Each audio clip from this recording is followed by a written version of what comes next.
चलिए बेटा जी स्टार्ट लेते हैं आज हमारा अपना new topic that is chapter 17 financial statement analysis की हम बात कर रहे हैं। अब ये बेटा फाइनेंशियल स्टेटमेंट चैप्टर हमारे पास जो है फाइनेंशियल स्टेटमेंट एनालिसिस है।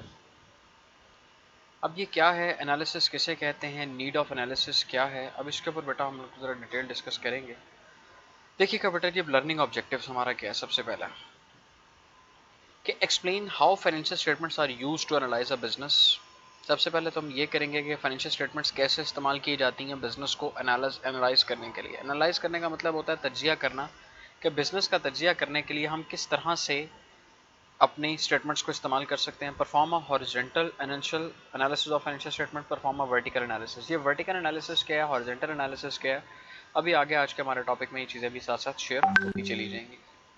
उसके बाद उसने हमसे पूछा जी कि लर्निंग ऑब्जेक्टिव्स की बात की है उसने। नंबर 4 में कहता है compute and evaluate the standard financial ratios. Standard ratios, अगर आप ऐसे को थोड़ा बहुत कॉमर्स बैकग्राउंड रखता है बेटा, तो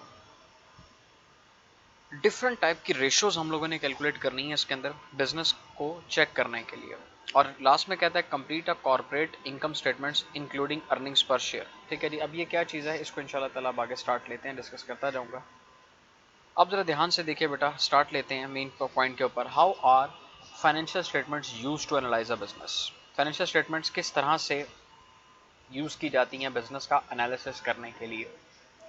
सबसे पहले हम लिखा है कि determine the financial performance of a company, we compare its performance in the following ways. हम एक कंपनी की जो परफॉर्मेंस है उसको तीन तरह से क्या करते हैं, टेस्ट करते हैं। ठीक हो गया बेटा जी, तीन तरह से कंपनी की परफॉर्मेंस को टेस्ट किया जाता है। Number 1, from year two year, यानी कि कंपनी के हर साल की परफॉर्मेंस को हम आपस में कंपेयर कर रहे होते हैं। Like if you are standing in 2020, तो जब 2020 कंप्लीट होगा तो हम इसकी परफॉर्मेंस को प्रीवियस 19 के साथ कंपेयर करेंगे, प्रीवियस 18 के साथ कंपेयर करेंगे। तो इसको कहा जाता है कि कंपनी की performance year two year compare की जा रही होती है। Number 2, with a competing company, या फिर हमारा जो कंपेटिटर है, हम अपने कंपेटिटर के साथ अपनी परफॉर्मेंस को कंपेयर कर रहे होते हैं कि क्या हम लोग बेहतर जा रहे हैं उससे या वो बेहतर जा रहा है। इसको भी हम एनालिसिस में ही लेकर आते हैं। और तीसरी बात करते हैं with the same industry as a whole. अब इंडस्ट्री किसे कहते हैं कि जिस तरह का आप बिजनेस कैरी कर रहे हैं, आप उस पूरे के पूरे बिजनेस की जो इंडस्ट्री है मार्केट में, पूरी इंडस्ट्री के साथ अपने आप को कंपेयर करते हैं कि एवरेज इंडस्ट्री आपकी वर्किंग क्या कर रही है और आपकी वर्किंग क्या चल रही है। इस तरह से हम क्या करेंगे, अपना एनालिसिस करेंगे। अब एनालिसिस करने के लिए हमारे पास टूल्स कौन कौन से इस्तेमाल किए जाते हैं, अब अगर हम उसके ऊपर आते हैं तो there are three main ways to analyse financial statement. तीन तरीके हैं हमारे पास स्टेटमेंट्स को एनालाइज करने के। सबसे पहले कहता है जी हॉरिजेंटल एनालिसिस। हॉरिजेंटल किसे कहते हैं बेटा, हॉरिजेंटल कहते हैं जो आपका सेम लेवल की बात होती है, provides a year two year comparison of a company performance in different period. अगर आपको याद हो बेटा, तो आपने कभी कोई फाइनेंशियल स्टेटमेंट्स अगर बनी हुई देखी, कोई बैलेंस शीट देखी है, तो आपने अक्सर देखा होगा कि वहाँ पर अमाउंट्स के दो कॉलम होते हैं और 2 सालों का डाटा आपको दिया जा रहा होता है। तो बेसिकली वो जो 2 सालों का डाटा आपको दिया जा रहा होता है, वही आपके पास क्या होता है, एनालिसिस होता है हमारे पास। ठीक है जी, वही जो हमारे पास 2 सालों का डाटा होता है वो हमारे पास क्या कहलाता है, एनालिसिस होता है 2 सालों का।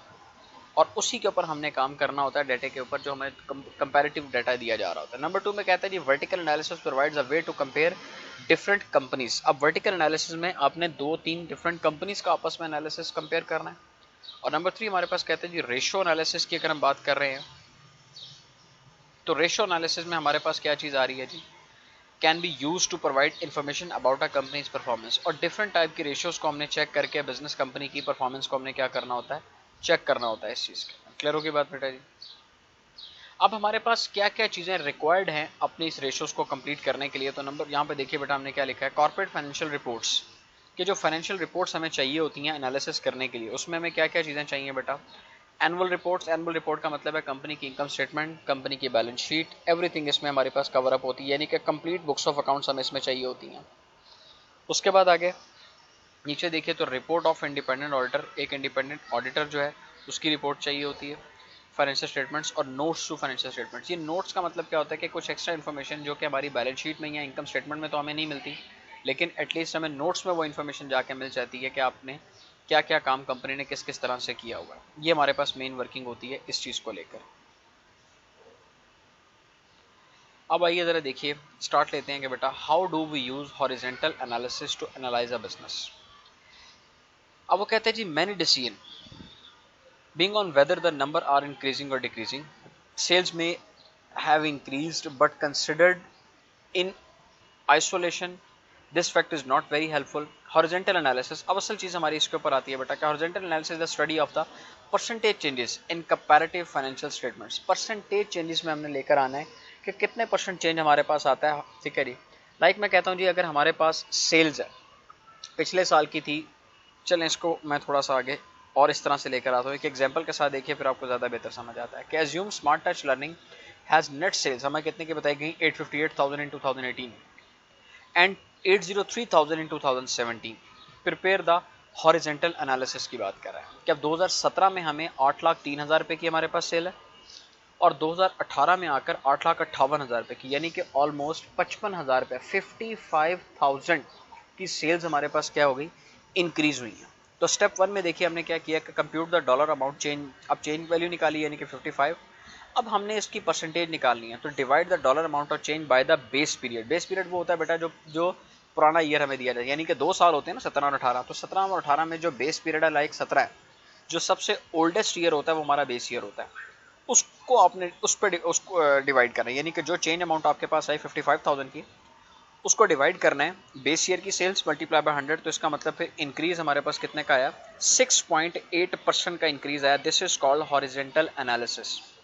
हॉरिजेंटल एनालिसिस जिसे कहा जाता है कि हमारी सेल्स में पिछले साल की निस्बत इस साल में कितना एनालिसिस आया बेटा जी, 6.8% का एनालिसिस हमारे पास पिछले साल में आ रहा होता है। अब जरा अगर आप अपने सामने देखिए तो ये हमारे पास एक इनकम स्टेटमेंट हमें बना कर दी गई। अगर आप गौर से देखिए तो कितने सालों की है, 2 सालों की कंपैरेटिव स्टेटमेंट हमारे पास दी हुई है 2017 2018। अब इसके बाद 2 कॉलम आपके और ऐड किए गए हैं। एक कॉलम अमाउंट का, अमाउंट का मतलब है ये हमें चेंज शो कर रहा है कि कितने का चेंज आया है, और उसके बाद आगे उनकी परसेंटेज कैलकुलेट की हुई। ये सारी की सारी परसेंटेज उसी तरह से कैलकुलेट की जो भी आपको बताइए कि जितने का चेंज आता है चेंज को ऊपर रखते हैं, उसको डिवाइड करते हैं बेस ईयर के साथ और मल्टीप्लाई करते हैं 100 के साथ, तो हमारे पास चेंज आ जाती है।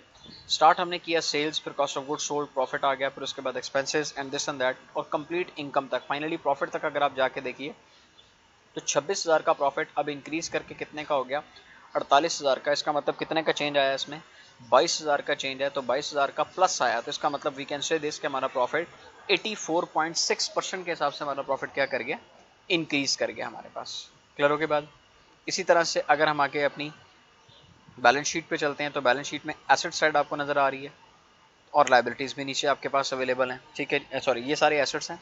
तो एसेट्स में भी आपने वही काम बिल्कुल उसी तरह से किया कि आपने 17 18 के डाटे में पहले उनकी चेंजेस निकाली हैं और चेंजेस निकालने के बाद आपने परसेंटेज। अब जरा 1 मिनट के लिए जहाँ मेरा कर्सर है, जरा सबसे फर्स्ट वन को देखिएगा, कैश एंड कैश इक्वलेंट्स की बात करता है। तो 29,000 रुपये का कैश हमारे पास 2018 में, 17 में 32,000 रुपये का कैश था हमारे पास, ठीक है जी।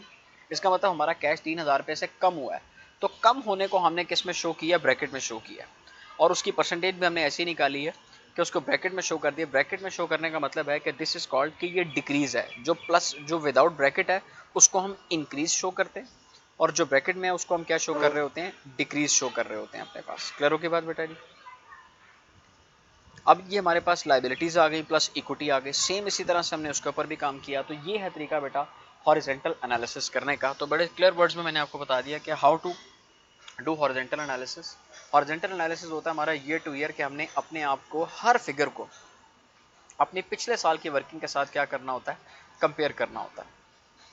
क्लियर हो की बात बेटा जी। तो पिछले साल के हिसाब से हमने कंपेयर करना है, और कंपेयर करने के बाद पहले ये देखना है कि क्या इंक्रीज आया या डिक्रीज आया, और जो हमारा इंक्रीज या डिक्रीज आता है उसको बेस ईयर पे डिवाइड करके मल्टीप्लाई बाय 100 करते हैं, तो फाइनली हमारे पास क्या निकल आता है, वो परसेंटेज निकल आती है जिस हिसाब से चेंजेस आ रही होती हैं। वो इंक्रीज या डिक्रीज दोनों के सेंस में आ सकती हैं हमारे पास। अब आगे चलते हैं हमारे पास ट्रेंड एनालिसिस। अब ये क्या चीज़ है, ये हॉरिजॉन्टल एनालिसिस के ही एक फॉर्म है। Trend percentage indicates the direction of business is taking. The formula for trend analysis is as follows. अब देखिए बेटा, any period amount divided by base period amount multiply by 100, ये ट्रेंड होता है। अब क्या है इसकी जरा वर्किंग देखिएगा, आपको ट्रेंड शो करते हैं यहाँ पर। Smart Touch Learning's net sales were 750 2014 rose to 858,000। Rose का मतलब होता है इंक्रीज, राइज, ठीक है, राइज से मैंने रोज इसकी सेकंड फॉर्म यूज किया, रोज बढ़ गई। 14 में सेल थी 7,50,000 की, लेकिन 18 में आकर कितनी हो गई, 8,58,000, यानी कि 4 सालों में हमारी सेल्स 7.5 लाख रुपए से बढ़कर 8,58,000 की। The base year is 2014 so that the year's percentage is set equal to 100। अब देखिए बेटा जी, वो कहता है कि इस ईयर की परसेंटेज को 100 सेट किया, तो 100 के हिसाब से देखिए, अगर 14 की सेल्स 100 है तो 15 में सेल डिक्रीज हुई, इसका मतलब सेल्स कितने परसेंट रह गई, 99.7% रह गई। और अगर 2016 की बात करते हैं तो 7,80,000 की सेल, इसका मतलब ये 2014 के हिसाब से कितनी सेल है हमारे पास, इंक्रीज करके 104% हो गई, 107, 114। ये जो परसेंटेज कैलकुलेट किए हैं बेटा, दोबारा से मैं अपनी बैक स्लाइड पे जाकर आपको दिखा देता हूँ कि इस परसेंटेज को निकालने का तरीका हमारे पास फार्मूला क्या था।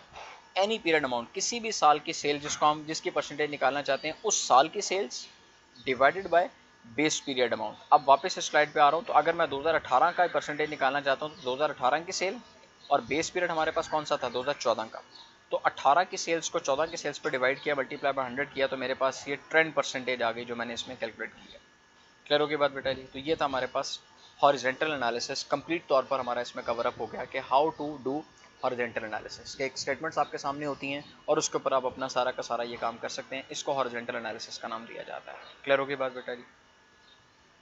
अब उसके बाद आगे चलते हैं, नेक्स्ट एनालिसिस हमारे पास कौन सा है बेटा, how do we use vertical analysis to analyse a business. अब वर्टिकल एनालिसिस किसे कहते हैं, vertical analysis of the financial statement shows the relationship of each item to its base amount the 100% figure.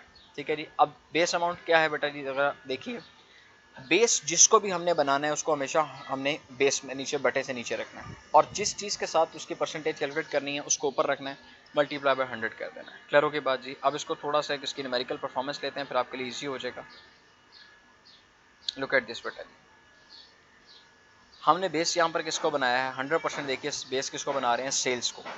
अगर मैं आपसे ये क्वेश्चन करता हूँ कि हमारी कॉस्ट, हमारी सेल्स का कितने परसेंट है, मेरा क्वेश्चन गौर से सुनिएगा, हमारी cost, cost of good sold हमारी सेल्स का कितने परसेंट है, तो कॉस्ट ऑफ गुड सोल्ड यानी कि 5,13,000 डिवाइडेड बाय 8,58,000 मल्टीप्लाई बाय 100, तो परसेंटेज आ गई कितनी हमारे पास, 63.5% आ गया हमारे पास। पॉइंट समझ आ गया बेटा जी। तो ये हमारे पास क्या है, सॉरी 58.9%, ये है परसेंटेज ऑफ टोटल, यानी कि टोटल सेल्स हमारे पास कितने की, 100%, और उस सेल्स के 100% में कॉस्ट कितने परसेंट है, 59.8%, और बाकी ग्रॉस प्रॉफिट कितना आ गया हमारे पास, 40.2%। अब इसी तरह सेलिंग एक्सपेंस कितने के, 1,26,000। अगर मैं ये पूछना चाहूँ आपसे कि हमारे जो सेलिंग एक्सपेंस हैं ये हमारी सेल्स का कितने परसेंट हैं, तो 1,26,000 डिवाइडेड बाई 8,58,000 मल्टीप्लाई बाय 100, तो इसका मतलब है ये 14.7%। इस तरह से हमने हर चीज़ में सेल्स को बेस बनाया और हर कंपोनेंट का हमने क्या कर लिया, परसेंटेज निकाली उसकी। तो आखिर में प्रॉफिट भी जाकर देखे तो 48,000 रुपये का प्रॉफिट है।